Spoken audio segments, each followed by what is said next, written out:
Hi everyone, welcome back to the Geordie View. So, Newcastle United play away at Manchester United on Sunday evening, 7 o'clock kick-off down at Old Trafford, and it's live on BT Sport, I believe. Last games for Newcastle, we had a really bad game against Chelsea. Well, first half, losing 2-0. Timo Werner scored out against us. Of course he would. Olivier Giroud got a goal. Off the bench. Manchester United, on the other hand, swept aside Real Sociedad 4-0. So that does make you worried. But then again, Man United haven't been that good last few league games in terms of results. Losing home to Sheffield United, that's more embarrassing than when we lost to Sheffield United. Because that was down at Bramall Lane. Whereas they were at home, plus we were down to 10 men. They drew 3-3 against Everton despite being 2-0 up and 3-2 up.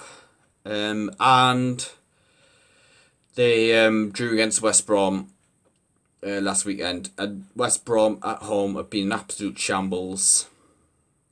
So we could get something if we've got the right mentality.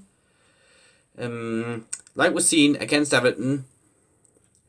But we'll look at the team news for Manchester United first off. Paul Pogba's out this game. I think he's another couple of weeks away.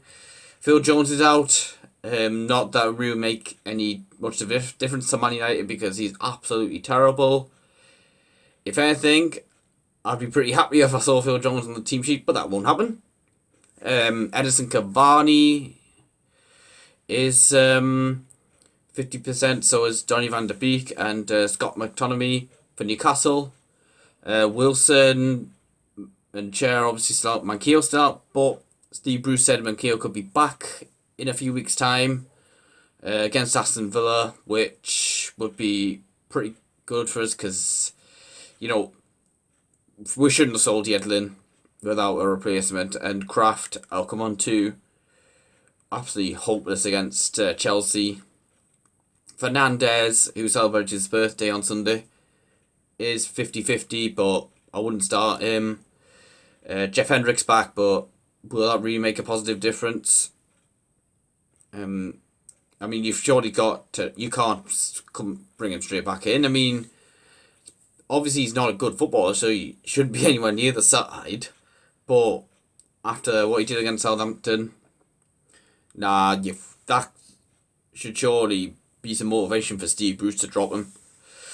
Strengths and weaknesses for Manchester United. They're good at finishing the chances, attacking down the wings, which really, again, worries us because of the fullbacks we've got. Creating long shot chances, and through ball chances. Coming from behind, like they did like they've done the last few seasons at Old Trafford, and also they did it a couple of times when Alan Pardew... Actually, no. They did do it once when we had Alan Pardew as manager. We took lead 3 times, but lost 4-3. Good on the counter-attack, attacking set pieces. Maguire scoring a header at St James's Park earlier in the season. Creating chances. And aerial duels. Weaknesses. Offsides. So they can be prone to getting caught offside quite a bit. Stopping chances from being created. So if we get at them, then there's chances there. Avoiding fouls in dangerous areas. So again, Saint-Maximin, Almiron could win with free kicks. And protecting the lead. So, they're good at coming from behind, but they're not so good at protecting the lead. So, it might be a case of whoever opens the scoring doesn't go on to win the game. But then again, usually when we go behind, especially in the first half, it's probably game over.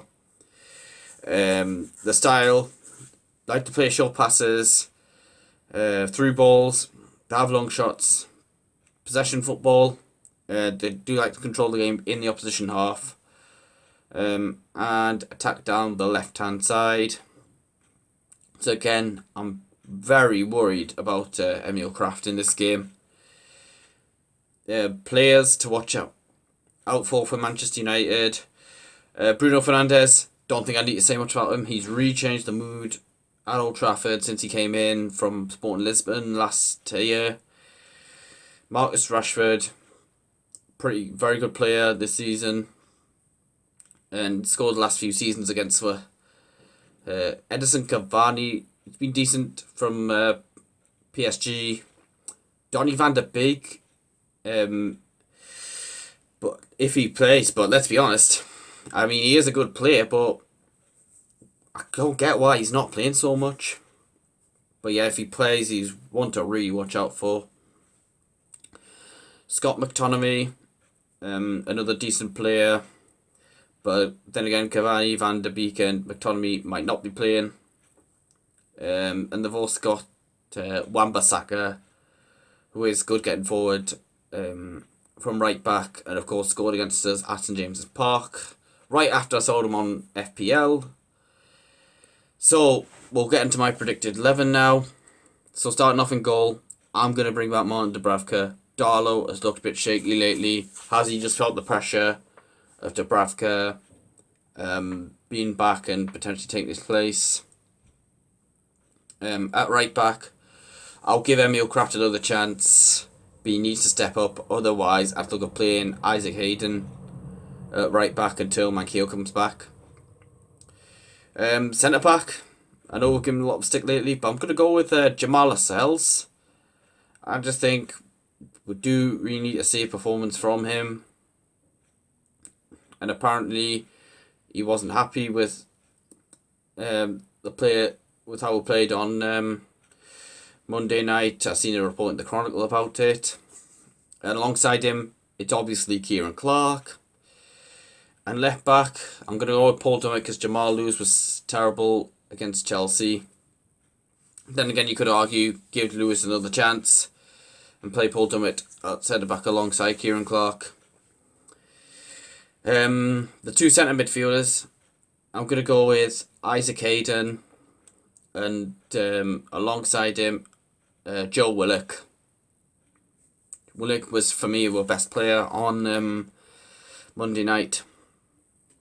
On the right hand side, I'm going to go with Alan Saint-Maximin. We need a much better performance from him.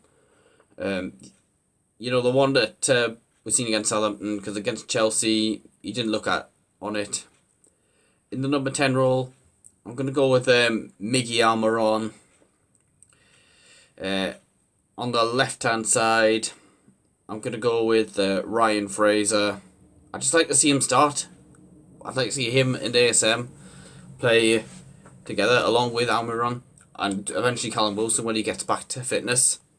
Up top, again, I'm going to go with Dwight Gale, but he needs service, which he shouldn't be having to go out wide. He should be able to just get in the box and score. Bit like what he did at Old Trafford a few seasons back. So that's my starting 11. Let us know yours in the comments below. In terms of score prediction, I'm going to go 3-1 to Manchester United, unfortunately. I could be wrong, but usually when these top teams I've had a couple of bad results lately, they'll just turn over. A bit like what Chelsea did. A bit like actually this fixture last season. I was confident we'd get a result, but then we lost 4-1.